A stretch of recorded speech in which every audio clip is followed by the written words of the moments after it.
प्रिय दोस्तों नमस्कार, मैं राजू पांडे हिंदी वर्ग में आपका एक बार फिर से स्वागत करता हूं। दोस्तों, मैंने आपसे वादा किया था कि असिस्टेंट प्रोफेसर विज्ञापन संख्या 51 की जो परीक्षा हो चुकी है और जिसका रिजल्ट आने वाला है, उसके विषय इंटरव्यू के विषय में मैं आपको छोटे छोटे टिप्स समय समय पर देता रहूँगा। डॉक्टर विनीत तिवारी जी, आप हमारे आए हैं यहाँ पर, हम लोग बहुत उत्साहित हैं और आपसे जो मैं प्रश्न करने जा रहा हूँ, क्योंकि आपके द्वारा पूरा तरह से इस प्रोसेस को फॉलो किया गया है, आपने इसको जिया है, जाना है, तो जी सर, आपको बहुत बहुत धन्यवाद सबसे पहले मुझे इनवाइट करने के लिए। मैं विज्ञापन 46 में चयनित हुआ हूँ और जो प्रक्रिया अभी आप लोग इंतज़ार कर रहे हैं, मुझे पता है विज्ञापन 51 की परीक्षा हो चुकी है और इंटरव्यू होने वाला है। जो इंटरव्यू होने वाला है उसमें भी अभी बहुत कुछ जानना बाकी है।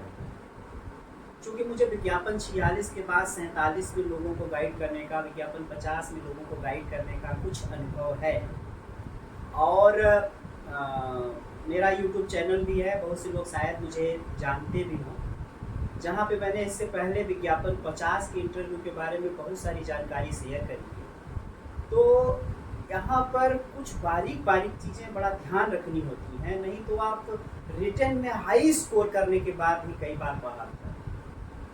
तो प्रतियोगिता के इस दौर में क्या गलतियां ना करें, इसको जानने के लिए आज सर के साथ हम चर्चा करें। बिल्कुल बहुत अच्छा लगा कि आप इतने अनुभवी हैं और हम लोगों के सामने हैं। तो चलिए शुरू करते हैं प्रश्नों के माध्यम से। सर, यद्यपि संक्षिप्त परिचय बहुत आवश्यक है, जो अगर आप अपने मुंह से बता दें तो अच्छा होगा, नहीं तो फिर हम हैं। मेरा संक्षिप्त परिचय मैं सिर्फ इतना देना चाहूँगा कि मैं विज्ञापन 46 में चयनित होकर मेरा 7वां वर्ष चल रहा है। 6 वर्ष से मैं असिस्टेंट प्रोफेसर हूँ और मैं आप लोगों की तरह ही पहले तैयारी करता था। 6 साल से तैयारी के दौर से निकलकर नौकरी के दौर पे हूँ। इससे ज़्यादा मेरा कोई परिचय नहीं। बहुत अच्छा।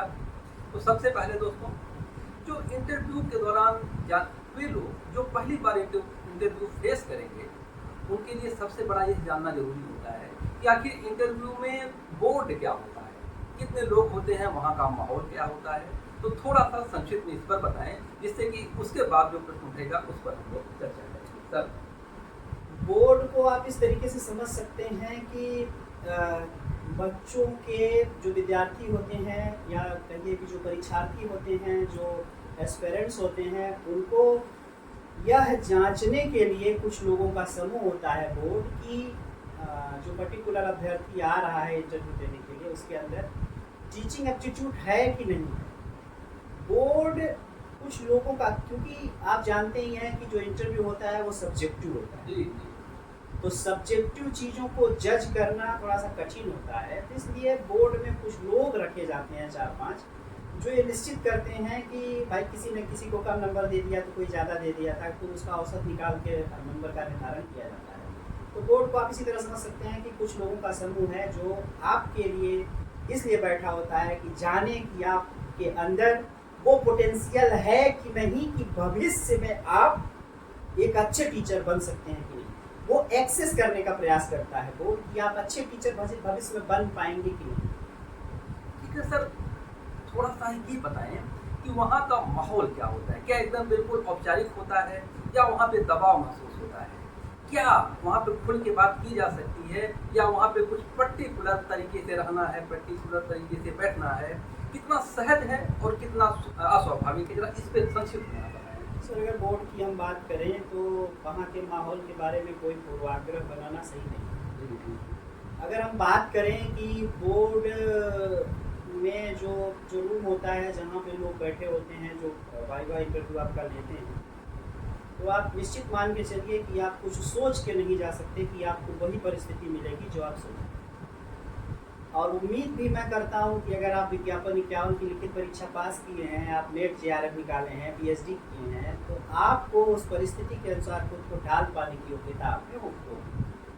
तो आप पहली बात तो दिमाग से निकाल दीजिए कि जैसा मैं बता दूंगा वैसा ही आपको बोर्ड वहाँ मिलने वाला है। बिल्कुल उम्मीद न करिए, पहली बात। दूसरी बात, आपका सेंस ऑफ ह्यूमर, आप प्रेजेंस ऑफ माइंड इतना सॉलिड होना चाहिए कि आप तुरंत अपने मेंटल एटीट्यूड को इतना भयानक तरीके से परिवर्तित कर सकें और पॉजिटिव हो सके उस परिस्थिति में, अगर निगेटिव है तो। फिर बोर्ड में 5 सदस्य हैं, 6 सदस्य हैं, 4 सदस्य हैं, तो आपको भी पता है कि इंडिविजुअल डिफरेंसेस होते हैं।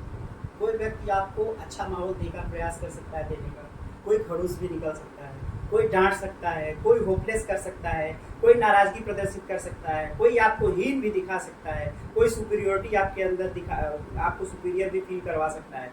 तो आप कुछ भी फिक्स मान के मत चलिए, वहाँ पे यही तो चेक होता है कि आप भैया कितने पानी में हैं। कुल मिलाकर माहौल एक नहीं रहता है, माहौल वहाँ पर पैदा भी किया जा सकता है, आपको जज कर देगा। बिल्कुल, मैं ठीक हूँ? बिल्कुल ठीक है सर। इसके बाद एक जो बड़ा महत्वपूर्ण लोगों के मन में विचार आता है कि पहनना क्या है, लड़कियों को क्या पहनना है, लड़कों को क्या पहनना है, क्या सूट पहनना या साड़ी पहनना अनिवार्य होता है, या आप क्या बताना चाहेंगे कि एक ड्रेसिंग सेंस कैसा हो, कैसा हम पार्टी प्रभाव अपने ड्रेस के माध्यम से दे सकते हैं? देखिए, पहनने का तो सबको लगभग पता ही होता है, उसमें नॉर्मली सबको पता है कि क्या पहनना है। नॉर्मल ड्रेस पहन के आप जाइए, नॉर्मल ड्रेस में आपको पता ही है कि आपको कोई प्लेन शर्ट पहन लेना है, कोई ट्राउजर सिंपल सा पहन लेना है, जूता वूता पॉलिश करके पहन लीजिए, संभव हो तो टाई भी लगा लीजिए। और इस तरीके से माहौल कैसा है, किस मौसम में इंटरव्यू हो रहा है, ये भी मैटर करता है। आप गर्मी है, आप ब्लेजर डाल लेंगे, गर्मी लगेगी, परेशान होंगे। आप सिंपल शर्ट पैंट पहन के जाइए, टाई लगा के, वो भी आपको प्रोफेशनल लुक देगा। ठंडी है तो आप ब्लेजर डाल सकते हैं, ऊपर से बढ़िया बाल वगैरह बने रहने चाहिए, तेल वगैरह लगा रहना चाहिए, ऐसा नहीं कि बाल वगैरह इधर उधर उड़ रहे हैं। सेविंग वगैरह ठीक से हुआ रहना चाहिए। वर्तमान में जो थोड़ा सा बियर्ड लोग रखते हैं और थोड़ा बड़ी बड़ी रख लेते हैं, तो वो टीचिंग एटीट्यूड के हिसाब से ठीक नहीं है। वो लड़कियों की बात करें तो जहाँ तक मेरा अनुभव है तो सादा सिंपल सूट पहन लें तो बेहतर, लेकिन सूट के ऊपर मैं साड़ी को वरीयता इसलिए देता हूँ क्योंकि साड़ी का एक अलग ही अपना इम्प्रेशन पड़ता है। ज़्यादातर मैं देखता हूँ कि बोर्ड में एक महिला हो सकती है, लेकिन ज़्यादातर अगर परसेंटेज बेस में आप देखें तो 3-4 अगर पुरुष हैं, तो पुरुषों की संख्या ज़्यादा होने से निश्चित है कि वो थोड़ा सा गौर करते हैं चीज़ों पर कि कोई लड़की अगर महिला कर कोई आई है तो क्या पहनी है। तो इस स्थिति में साड़ी पहनने पर आपका पहनावा वाला जो वो है वो बेटर।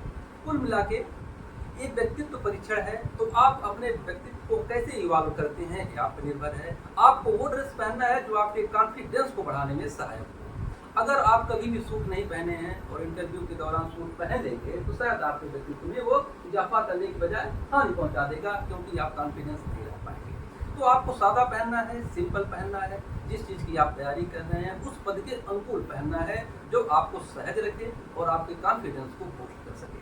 सर क्या मैं ठीक? बिल्कुल सर। इसके बाद हम लोग आगे चलते हैं। सर अगला प्रश्न है कि इंटरव्यू में क्या सब्जेक्टिव ज्ञान ही ज़्यादा पूछा जाता है या कॉमन सेंस के लिए कुछ ऐसे भी प्रश्न पूछे जा सकते हैं जो आपके सब्जेक्ट से रिलेटेड नहीं है, या समाचार पत्र इत्यादि पढ़ना जरूरी होता है, करंट अफेयर से भी पूछे जाते हैं? इस संबंध में आपका अनुभव कैसा है, क्या बताना चाहेंगे? आप लोगों को मैं बताना चाहूँगा कि विज्ञापन 46 का इंटरव्यू मैं खुद दिया। उसके बाद मेरे साथ लगभग 40 लोग सेलेक्ट हुए होंगे, कई विषय थे, तो लगभग विज्ञापन 46 के 100 लोगों के इंटरव्यू का एक्सपीरियंस मेरे पास है। फिर विज्ञापन 47 में भी समझ लीजिए कि 200-300 लोगों के इंटरव्यू का एक्सपीरियंस मेरे पास है। अच्छा। विज्ञापन 50 में मैं अपने यूट्यूब चैनल में तैयारी ही इंटरव्यू के बारे में करा रहा था, क्या कैसे करना चाहिए क्या नहीं करना चाहिए। वहाँ पे लगभग समझ लीजिए कि 500-600 लोगों के इंटरव्यू का एक्सपीरियंस मुझे विज्ञापन 50 का है। विज्ञापन 51 शुरू हो रहा है, तो यहाँ पे मैं अपना एक्सपीरियंस नहीं, जितने लोगों के इंटरव्यू का एक्सपीरियंस मेरे पास है उन सभी इंटरव्यू के एक्सपीरियंसेस का मिला जुला रूप आप लोगों के सामने में रख रहा हूँ। सर मुझे 3-4 मिनट का टाइम दीजिएगा, मैं पूरा ब्रीफ करके इन लोगों को बताता हूँ कि कैसी चीज़। बिल्कुल, आप एक्सप्लेन करें। सबसे पहले तो आप ये निश्चित करके चलिए कि अगर आपने नेट निकाला है तो आपको सब्जेक्ट का नॉलेज है। आप रिवीजन ना करिए तो वो आपकी कमी है, आप जानिए, लेकिन अगर आपने नेट की तैयारी की थी तो आपको बेटर नॉलेज होगा सब्जेक्ट का। जीआरएफ आपका है तो मैं और मानता हूँ कि और डीप नॉलेज है आपको। फिर ये सब करने के बाद कुछ लोग ऐसे भी होंगे जो कई बार दे चुके होंगे, कई बार 1-2 क्वेश्चन से छट गए, कुछ हुआ इस तरीके से, तो सब्जेक्ट का नॉलेज आपके पास है। तो सब्जेक्ट का नॉलेज तो टेस्ट हो नहीं रहा है पहली बात। और अगर आपके क्वेश्चंस कम सही हैं तो इसका आपको भी पता है कि सब्जेक्ट का नॉलेज आपका कम है। भाई किसी ने 80 क्वेश्चन किए हैं, आपने 60 किए हैं, तो निश्चित है कि आपका सब्जेक्ट नॉलेज कम है। अलग बात है कि आपने नेट जीआरएफ निकाला था लेकिन बाद में आपने पढ़ाई नहीं की, और निश्चित सी बात है कि अगर आप रिपीट नहीं करते हैं चीज़ें, आप मांझते नहीं अपने नॉलेज को, तो नॉलेज निश्चित है कि धार उसकी चली जाती है। तो धार है, अगर आपने नेट का सिलेबस पढ़ा है तो आप उसको रिवाइज कर लेंगे तो आपको नॉलेज हो जाएगा। फिर हर एक प्रश्न का उत्तर दुनिया का कोई व्यक्ति नहीं दे सकता। अगर आप चाहें कि मेरे की कोई प्रश्न आपका इंटरव्यू में गलत ही ना हो तो यह असंभव है। फिर इंटरव्यू में आप उतना तो बता ही ले जाएंगे जितना आपने तैयारी अगर ठीक से की है। तो आप पढ़ने पर रिवीजन एक सामान्य कर लीजिए, लेकिन आप ये मत समझिए कि आपका कोई पोर्शन रिटेन में छूट गया था तो इंटरव्यू में आप उसकी तैयारी करिए, उसके लिए बुक खरीदिए और पढ़िए। ये काम पहली बात, जितना आपने पढ़ा है वो आप रिवाइज कर लीजिए, पहली बात। फिर एक प्रश्न लोगों के मन में यह उठता है, हमारे भी उठता था कि मेरे इतने क्वेश्चन सही हैं, इतने होते तो क्या हो जाता, इतना इसका सही है, 80 इसका है, मेरा 75 है, मेरा 70 है, ये है वो है, इस तरह की बातें मन में आती हैं। आपको मैं बताता हूँ इसका कैलकुलेशन क्या है। इसका कैलकुलेशन आपको बताता हूँ, शायद आपको कॉन्सेप्ट क्लियर हो। माना कि किसी ने 80 क्वेश्चन किए और आपने 75 क्वेश्चन किए, तो जरूरी नहीं है कि आपका सिलेक्शन नहीं हो। आप इंटरव्यू में अगर बढ़िया अंक लाते हैं तो आप 80 वाला पीछे हो जाएगा, आप आगे चले जाएंगे। तो ये भी यहाँ पे दिमाग मत लगाइए। फिर एक कॉन्सेप्ट और चलता है यहाँ पे कि इंटरव्यू में किसी के पसंद के प्रोफेसर आ गए, कुछ सेटिंग बन गई, वो पसंद कर लिए उसको ज़्यादा नंबर दे दिए, आपको कम दे दिए, तो आप बाहर हो जाएंगे। तो ये अनुमान के आधार पर आप चीज़ें करेंगे तो आप इंटरव्यू में पहले ही 2 नंबर पीछे चले गए। जब आपका एटीट्यूड ही डाउन हो गया, पहले ही मेंटलिटी ये बना लिए कि यहाँ पर मेरे साथ ऐसा हो सकता है, तो आप समझ लीजिए उसकी संभावना आपने 5% बना दी, तो वहाँ पर आपको दिक्कत आने वाली है। अगर आपको सेलेक्ट होना है तो विश्वास करके चलिए। और व्यक्तिगत तौर पर मैं 50% मेहनत को और 50% किस्मत को मानता हूँ। बहुत लोग किस्मत को नहीं मानते हैं, लेकिन मैं मानता हूँ कि आपका मेहनत आपको सिलेक्शन नहीं दिलाएगा, आपकी किस्मत आपको सिलेक्शन दिलाएगा। फिर आगे इंटरव्यू बोर्ड की अगर हम बात करें तो इंटरव्यू देने आप जा रहे हैं तो आप बहुत ही रिलैक्स मोड में जाइए और जो आपको आता है वो आप ढंग से वहाँ पे बताने का प्रयास करिए, कॉन्फिडेंस से बताने का प्रयास करिए। आपकी बात करने का तरीका एकदम बोल्ड होना चाहिए, कहीं ऐसा नहीं लगना चाहिए कि आप डाउन जा रहे हैं। क्यों? क्योंकि बोर्ड को भी पता है कि आपने रिटन दिया है तो रिटन का नॉलेज आपको है। इंटरव्यू का परीक्षण वो लोग कर रहे हैं तो निश्चित है कि आपके कॉन्फिडेंस का, आपके कम्युनिकेशन का, आपके बात करने के तरीके का परीक्षण वो कर रहे हैं। तो ये चीज़ें अगर आपके अंदर होंगी तो डैमेज जाएगा। आपका फेशियल एक्सप्रेशन, आपकी स्माइल, आपका कॉन्फिडेंस, आप किस तरीके से उनको कन्विंस करने का प्रयास करते हैं, आपका एटीट्यूड, आपका मैनर, आपका अपनी बात रखने का तरीका। बात रखने के तरीके में सबसे इम्पोर्टेंट ये है कि कहीं भी आपको कोई चीज़ नहीं आ रही है तो आप किस तरीके से उसको सॉरी बोलते हैं या क्या करते हैं, ये चीज़ें भी बहुत ज़्यादा मैटर करती हैं। तो कुछ भी पहले से बना के आपको नहीं चलना है कि ऐसा ही होगा। आप अपने आप को प्रिपेयर रखिए कि जो होगा उसको हम फेस करेंगे और बेटर तरीके से फेस करने का प्रयास करेंगे। मन से चीज़ें निकाल दीजिए कि मेरा क्वेश्चन कम है तो नहीं होगा। आपको बताते हैं कि इसके पहले के विज्ञापनों में बहुत कम क्वेश्चन वालों का भी हुआ है तो ज़्यादा वालों का भी नहीं हुआ है, तो कुछ भी फिक्स नहीं सर। इस तरह से सर आपने गागर में सागर भर दिया।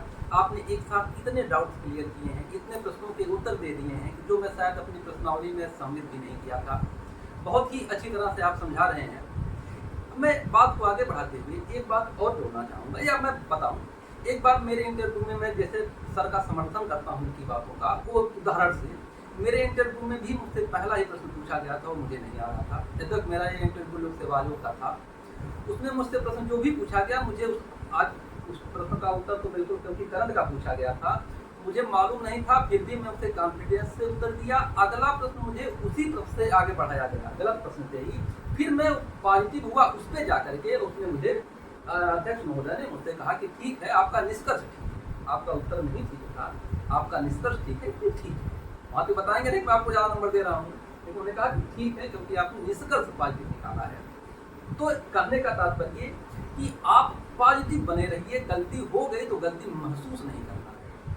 आप अगर महसूस हुआ गलती है, सॉरी बोल सकते हैं, लेकिन महसूस करके आपको डाउन नहीं हो जाना है, आपको अपने कॉन्फिडेंस को बनाए रखना है। सर इस तरह से हमें लगता है कि आपने लगभग सारी चीज़ों को बिना पूछे बता दिया है। तो एक अंतिम प्रश्न करूँगा आपसे कि क्या कहना चाहेंगे 2 शब्दों में कि इंटरव्यू होने वाला है। एक चीज़ और थोड़ा सा इसको मैं पता नहीं है प्रासंगिक है कि नहीं पूछना, शायद आप इस समय परीक्षा नहीं दिए होंगे तो आप इससे कटे भी होंगे, फिर भी कटाव को लेकर के बहुत असमंजस है। परीक्षा सुचितापूर्ण हुई कि नहीं हुई, क्योंकि अब ये मीडिया ऐसा हो चुका है, ये जो आज का है, इसमें सत्य को ढूंढना असंभव है। यह प्रश्न आपसे पूछना शायद अनुचित है, फिर भी मैं हिम्मत करता बिल्कुल हूं। अनुचित नहीं है सर, थोड़ा सा आप इस पे प्रकाश बिल्कुल डालिए। अनुचित नहीं है। निश्चित है, मैं भी एक परीक्षार्थी रहा हूँ। मेरे मन में प्रश्न आते थे कि पेपर आउट हो सकता है, पैसा चल सकता है, इंटरव्यू में पैसा चल सकता है। इस तरीके के प्रश्न सबके मन में आना जी। सामान्य सी बात है। हर कोई चाहता है मेरा चयन हो। इसके बारे में देखिए 2-3 बातें मैं कहना चाहूँगा आप लोगों के साथ। 100% ये मान के चलिए कि पेपर के साथ कोई छेड़छाड़ नहीं हुई है विज्ञापन की। ये बड़ी बात है। क्यों कह रहा हूँ इस तरीके से? क्योंकि मैं जानता हूँ कि लोग लगे थे कि किसी तरीके, क्योंकि जब हवा बन जाती है कि पेपर बिक रहा है, हर कोई चाहता है कि मैं कितना भी पढ़ूंगा मेरा तो होना नहीं है, तो फिर क्या किया जाए कि खरीद लें पेपर। और अगर पैसा अपने पास नहीं है तो 2-4 बीघा खेती बेच के पेपर खरीद लिया जाए। ऐसा भी प्रयास करना शुरू कर देते हैं लोग। मनुष्य हैं, संभव है, करने लगते हैं, क्या करें। परंतु सरकार इतना टाइट थी, अधिकारी इतना टाइट थे कि किसी प्रकार का कोई छेद दिया ही नहीं हुआ। क्यों ऐसा कह रहे हैं? इसलिए ऐसा कह रहे हैं कि कोई भी बात, इसके पहले तो अफवाह भी उड़ जाती थी इसके पहले के विज्ञापनों में, लेकिन इस बार कोई इस तरीके की बात उड़ ही नहीं पाई, कोई लिख ही नहीं पाई कि किसी ने अफवाह भी फैलाने की हिम्मत की। तो इस बार जो चीजें घटी हैं उसमें अफवाह, इसके पहले अफवाह तो कम से कम उड़ जाते थे, इस बार अफवाह भी लोग नहीं उड़ा पाए। तो परीक्षा बहुत बढ़िया से हुई है, फेयर पेपर लोगों ने दिया है, किसी प्रकार की मदद नहीं मिली है। आगे इंटरव्यू निर्धारित करेगा कि आप क्या कर पाते हैं और भविष्य आपका क्या हो सकता है। एक और लास्ट बात भी कहना चाहूँगा कि अगर आपने विश्वास अपने ऊपर रखा तो आपका चयन हो सकता है, हो जाएगा ही नहीं कह रहा। अगर आपने अपने ऊपर विश्वास रखा तो चयन आपका हो सकता है। अगर आप अपने मन में डाउट 36 लेके आएंगे तो आप 50% से पहले बात, यही इसकी फिलॉसफी काम करती है। इससे ज़्यादा कुछ काम नहीं करता है। मैं भी इस दौर से गुजरा हूँ, मुझे बताने वाला कोई नहीं था, लेकिन मैं आप लोगों को ये बता रहा हूँ। आप इसको एकदम गांठ बांध लीजिए कि सब कुछ संभव है तब जब मन में विश्वास हो। मन के हारे जी, मन के हारे हार, मन के से। और बहुत से लोग ये कहते हैं कि फिलॉसफी की बातें अलग होती हैं, करने की बातें अलग होती हैं। सब व्यवहारिक परीक्षण की हुई बातें आपके सामने मैं रख रहा हूँ, इसमें कोई फिलॉसफी बिल्कुल भी नहीं है। जो फील्ड बेस्ड नॉलेज है, जो व्यवहारिक चीज़ें हैं, वो आपके सामने मैं रख रहा हूँ। क्योंकि मैं भी उस दर्द को समझता हूँ कि मैं भी कभी वीडियो खोल के देखा करता था किसी का, और ये लगता था कि कोई ये बता दे, वो बता दे। तो आप लोग कमेंट भी करिएगा सर, आपको रिप्लाई देंगे प्रॉपर जितने भी क्वेश्चंस आपके होंगे तो। और कोशिश करूंगा कि ये वीडियो मैं अपने चैनल पर भी अपलोड कर दूं ताकि मेरे सब्सक्राइबर्स भी देख सकें। क्योंकि कुल मिला के उद्देश्य ये है कि चर्चा में आप लोगों को कुछ नॉलेज मिले, आप लोगों का कुछ कॉन्सेप्ट क्लियर हो और आप लोगों का भला हो। इससे ज़्यादा अपना कोई उद्देश्य विशेष जी। बहुत अच्छा लगा, लगभग सारे प्रश्नों का उत्तर आपने दिया है। दोस्तों, अगर मैं सारे प्रश्नों को सम्मिलित नहीं कर पाया हूँ क्योंकि वीडियो की एक सीमा है, हमारी भी सीमाएं हैं, तो आप कमेंट्स जरूर करिएगा, कैसे लगी वीडियो ये भी बताइएगा। कुल मिलाकर के इतना स्पष्ट हो चुका है कि परीक्षा सुचारूपूर्ण हुई है। जो लोग अच्छा किए हैं उनका परिणाम पॉजिटिव आने वाला है। बातों से स्पष्ट हो रहा है कि कट ऑफ भी, क्योंकि परीक्षा सुचारूपूर्ण है, कट ऑफ भी बहुत ज़्यादा नहीं जाने वाली है। आप लोगों के पक्ष में निर्णय आएगा, आप लोगों के पक्ष में ही परिणाम आएगा। इसी उम्मीद के साथ आज की वीडियो में समाप्त करता हूँ। सर को बहुत बहुत धन्यवाद ज्ञापित करता हूँ कि आपने जिस प्रकार प्रश्नों का उत्तर दिया उससे ज़्यादा उत्तर दिया जितना पूछा गया था। फिर जरूरत पड़ेगी तो मैं आपसे बात करूँगा। तब तक के लिए आपका बहुत बहुत धन्यवाद। सब लोगों को नमस्कार। फिर मिलते हैं किसी दूसरी वीडियो में। कमेंट्स करके जरूर बताइएगा कैसा लगा आप लोगों को। धन्यवाद, नमस्कार।